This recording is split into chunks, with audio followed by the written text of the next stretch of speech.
retrouver Claude Rajotte qui est là. On a encore notre concours aujourd'hui. C'est la dernière semaine pour participer. Puis dans 2 semaines, on vous donnera qui gagnera.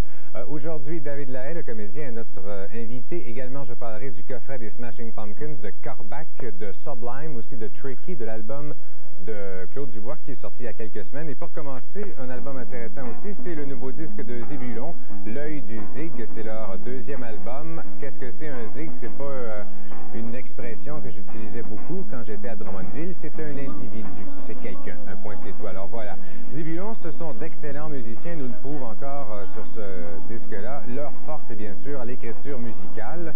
Et sur ce 2e, ils avancent lentement mais sûrement. Résultat, ça donne un album qui est non commercial et c'est parfait comme ça. Je pense que c'est plus important de se concentrer sur l'écriture de la chanson que d'essayer de faire un hit absolument, puis après ça de disparaître.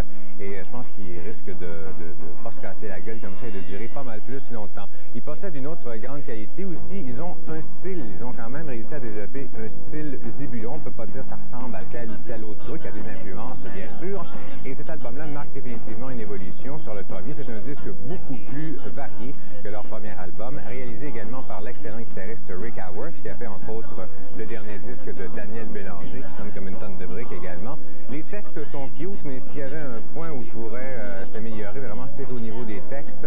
Ils ont vraiment des problèmes de blonde, hein, qui les quittent absolument sans arrêt. Je ne sais pas c'est quoi exactement. Aussi une chanson Apocalypse qui parle du déluge du Saguenay. Une autre aussi sur un thème à la mode, c'est la pédophilie cybernétique. Et on retrouve Adrénaline qu'on ne pouvait pas se procurer nulle part ailleurs, qui était sorti en clip. Donc, un bon disque pour Zébulon, 7 sur 10. On regarde un extrait de leur clip.